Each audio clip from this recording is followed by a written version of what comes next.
about slavery for 400 years. For 400 years, that sounds like a choice. Like, you was there for 400 years and it's all of y'all? You know, like, it's like we're mentally in prison. I like the word prison because slavery goes too direct to the idea of blacks. It's like slavery, Holocaust Jews, slavery is blacks. So prison is something that unites us as one race. Blacks and whites being one race. That we're the human race. Do you feel that I'm feeling, do you feel that I'm being free and I'm thinking free? When you hear about slavery for 400 years, for 400 years, that sounds like a choice.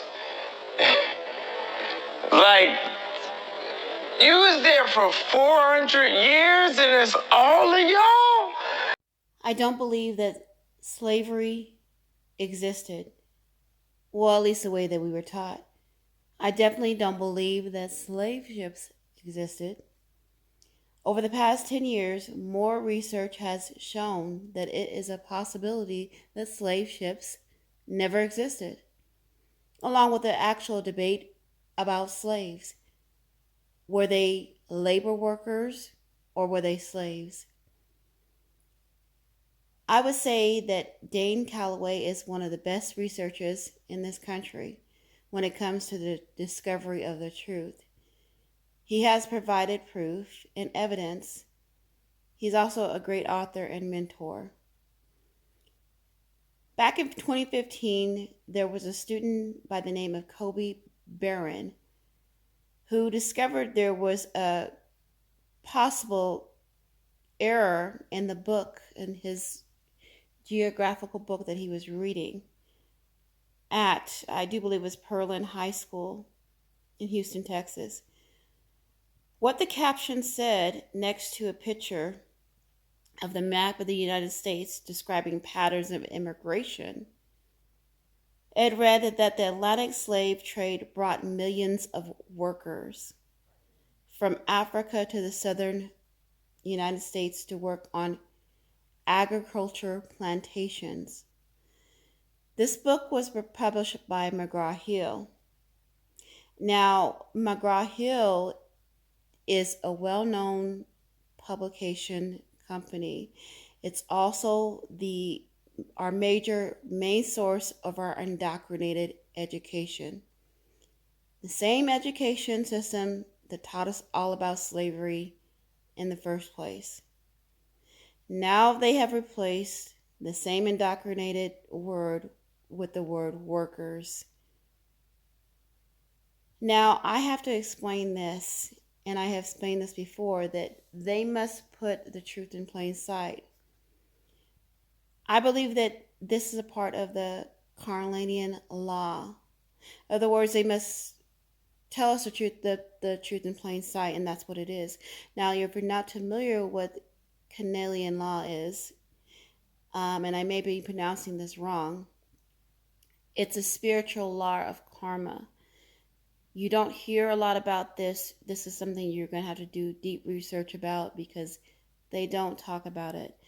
But again, it just goes along with they had to put the truth in plain sight in order for this attraction to happen, the yin and yang.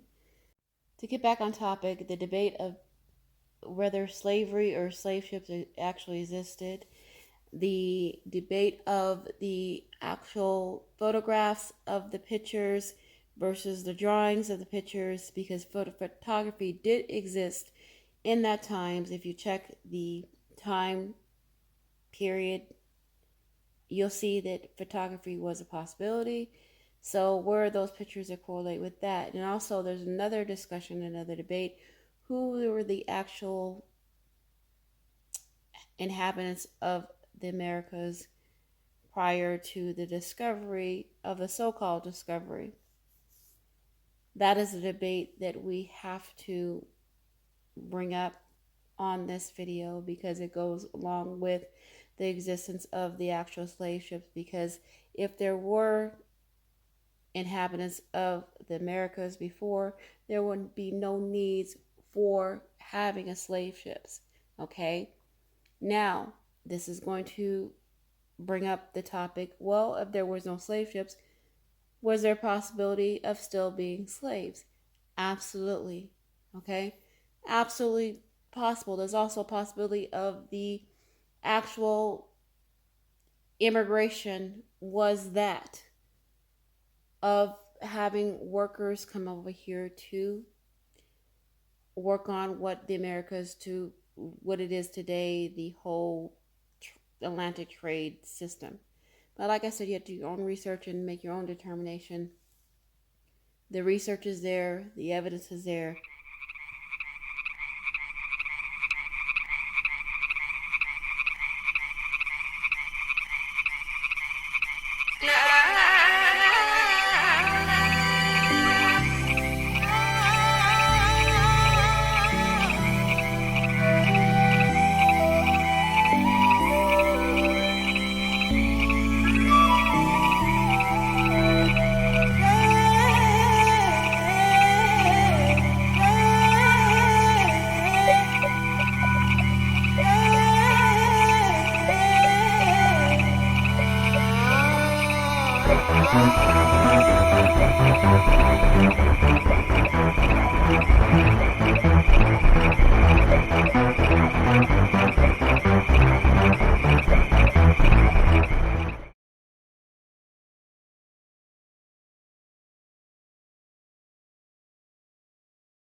We have to deal with the marginalization that's come from the 400 years of slavery that you said for our people was a choice. Frankly, I'm disappointed, I'm appalled, and brother, I am unbelievably hurt by the fact that you have morphed into something, to me, that's not real.